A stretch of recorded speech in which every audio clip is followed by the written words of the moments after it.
जय गुरु जी। संगत जी, शुक्राना गुरु जी चैनल को शेयर करें और सब्सक्राइब करें।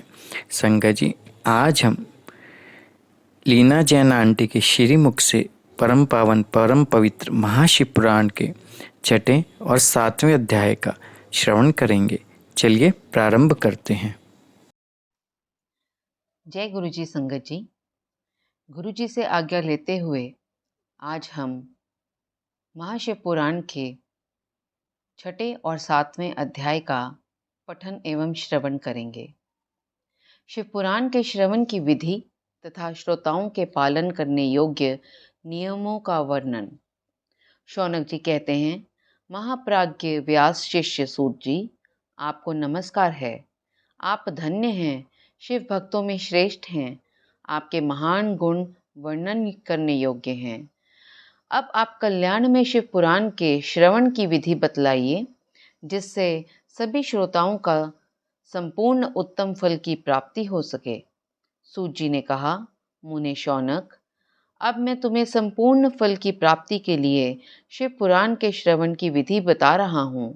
पहले किसी ज्योतिषी को बुलाकर दान मान से संतुष्ट करके अपने सहयोगी लोगों के साथ बैठकर बिना किसी विघ्न बाधा के कथा की समाप्ति होने के उद्देश्य से शुद्ध मुहूर्त का अनुसंधान कराए और प्रयत्न पूर्वक देश देश में स्थान स्थान पर यह संदेश भेजें कि हमारे यहाँ शिव पुराण की कथा होने वाली है।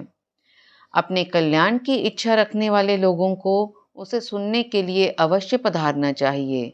कुछ लोग भगवान श्री हरि की कथा से बहुत दूर पड़ गए हैं। कितने ही स्त्री शूद्र आदि भगवान शंकर के कथा कीर्तन से वंचित रहते हैं। उन सबको भी सूचना हो जाए, ऐसा प्रबंध करना चाहिए। देश देश में जो भगवान शिव के भक्त हों तथा शिव कथा के कीर्तन और श्रवण के लिए उत्सुक हों, उन सबको आदर पूर्वक बुलवाना चाहिए और आए हुए लोगों का सब प्रकार से आदर सत्कार करना चाहिए। शिव मंदिर में, तीर्थ में, वन प्रांत में अथवा घर में शिव पुराण की कथा सुनने के लिए उत्तम स्थान का निर्माण करना चाहिए। केले के खंभों से सुशोभित एक ऊंचा कथा मंडप तैयार कराएं। उसे सब ओर से फल और पुष्प आदि से तथा सुंदर चंदोवे से अलंकृत करें और चारों ओर ध्वजा पताका लगाकर तरह तरह के सामानों से सजाकर सुंदर शोभा संपन्न बना दें। भगवान शिव के प्रति सब प्रकार से उत्तम भक्ति करनी चाहिए। वही सब तरह से आनंद का विधान करने वाली है। परमात्मा भगवान शंकर के लिए दिव्य आसन का निर्माण करना चाहिए तथा कथावाचक के लिए भी एक ऐसा दिव्य आसन बनाना चाहिए जो उनके लिए सुखद हो सके। मुने, नियम पूर्वक कथा सुनने वाले श्रोताओं के लिए भी यथा योग्य सुंदर स्थानों की व्यवस्था करनी चाहिए। अन्य लोगों के लिए साधारण स्थान ही रखने चाहिए, जिससे मुख से निकली हुई वाणी देहधारियों के लिए कामधेनु के समान अभिष्ट फल देने वाली होती है। उस पुराण वेता विद्वान वक्ता के प्रति तुच्छ बुद्धि कभी नहीं करनी चाहिए। संसार में जन्म तथा गुणों के कारण बहुत से गुरु होते हैं, परंतु उन सब में पुराणों का ज्ञाता विद्वान ही परम गुरु माना गया है। पुराणन वेता पवित्र, दक्ष, शांत, ईर्ष्या पर विजय पाने वाला, साधु और दयालु होना चाहिए। ऐसा प्रवचन कुशल विद्वान इस पुण्यमय कथा को कहे। सूर्योदय से आरंभ करके 3:30 पहर तक उत्तम बुद्धि वाले विद्वान पुरुष को शिव पुराण की कथा सम्यक रीति से बांचनी चाहिए। मध्याह्न काल में 2 घड़ी तक कथा बंद रखनी चाहिए, जिससे कथा कीर्तन से अवकाश पाकर लोग मल मूत्र का त्याग कर सकें। कथा प्रारंभ के दिन से 1 दिन पहले व्रत ग्रहण करने के लिए वक्ता को क्षौर करा लेना चाहिए। जिस दिन कथा हो रही हो, उन दिनों प्रयत्न पूर्वक प्रातः काल का सारा नित्य कर्म संक्षेप से ही कर लेना चाहिए। वक्ता के पास उसकी सहायता के लिए एक दूसरा वैसा ही विद्वान स्थापित करना चाहिए। वे भी सब प्रकार के संशयों को निवृत्त करने के समर्थ और लोगों को समझाने में कुशल हो। कथा में आने वाले विघ्नों की निवृत्ति के लिए गणेश जी का पूजन करें। कथा के स्वामी भगवान शिव की तथा विशेषतः शिव पुराण की पुस्तक की भक्ति भाव से पूजा करें। तत्पश्चात उत्तम बुद्धि वाला श्रोता तन मन से शुद्ध एवं प्रसन्नचित हो आदर पूर्वक शिव पुराण की कथा सुने। जो वक्ता और श्रोता अनेक प्रकार के कर्मों में भटक रहे हों, काम आदि 6 विकारों से युक्त हों, स्त्री में आसक्ति रखते हों, पाखंडपूर्ण बातें कहते हों, वे पुण्य के भागी नहीं होते। जो लौकिक चिंता तथा धन, ग्रह एवं पुत्र आदि की चिंता को छोड़कर कथा में मन लगाए रहते हैं, उन शुद्ध बुद्धि पुरुषों को उत्तम फल की प्राप्ति होती है। जो श्रोता श्रद्धा और भक्ति से युक्त होते हैं, दूसरे कर्मों में मन नहीं लगाते और मौन, पवित्र एवं उद्वेग शून्य होते हैं, वे ही पुण्य के भागी होते हैं। सूत जी बोले, शौनक, अब शिव पुराण सुनने का व्रत लेने वाले पुरुषों के लिए जो नियम हैं, उन्हें भक्ति पूर्वक सुनो। नियम पूर्वक इस श्रेष्ठ कथा को सुनने के से बिना किसी विघ्न बाधा के उत्तम फल की प्राप्ति होती है। जो लोग दीक्षा से रहित हैं, उनका कथा श्रवण में अधिकार नहीं है। अतः मुने, कथा सुनने की इच्छा वाले सब लोगों को पहले वक्ता से दीक्षा ग्रहण करनी चाहिए। जो लोग नियम से कथा सुने, उनको ब्रह्मचर्य से रहना, भूमि पर सोना, पत्तल में खाना और प्रतिदिन कथा समाप्त होने पर ही अन्न ग्रहण करना चाहिए। जिसमें शक्ति हो, वह पुराण की समाप्ति तक उपवास करके शुद्धता पूर्वक भक्ति भाव से उत्तम शिव पुराण को सुने। इस कथा का व्रत लेने वाले पुरुष को प्रतिदिन एक ही बार हव्यज्ञानन भोजन करना चाहिए। जिस प्रकार से कथा श्रवण का नियम सुख पूर्वक सध सके, वैसे ही करना चाहिए।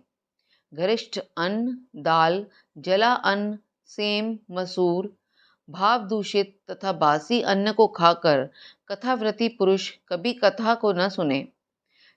जिसने कथा का व्रत ले रखा हो, वह पुरुष प्याज, लहसुन, हींग, गाजर, मादक वस्तु तथा आमिष कही जाने वाली वस्तुओं को त्याग दे। कथा का व्रत लेने वाला पुरुष काम, क्रोध आदि 6 विकारों को, ब्राह्मणों की निंदा को तथा पतिव्रता और साधु संतों की निंदा को भी त्याग दे। कथाव्रती पुरुष प्रतिदिन सत्य, शौच, दया, मौन, सरलता, विनय तथा हार्दिक उदारता, इन सद्गुणों को सदा अपनाए रहे।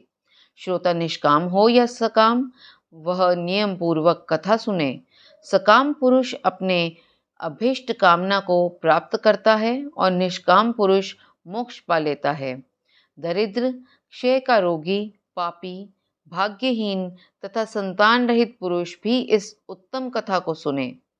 काकबंध्या आदि जो 7 प्रकार की दुष्ट स्त्रियां हैं, वे तथा जिसका गर्भ गिर जाता हो, वे इन सभी को शिव पुराण की उत्तम कथा सुननी चाहिए। मुने, स्त्री हो या पुरुष, सबको यत्न पूर्वक विधि विधान से शिव पुराण की यह उत्तम कथा सुननी चाहिए।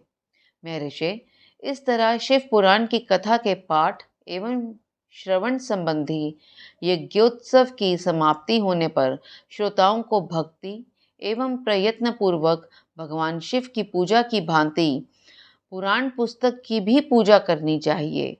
तदंतर विधि पूर्वक वक्ता का भी पूजन करना आवश्यक है।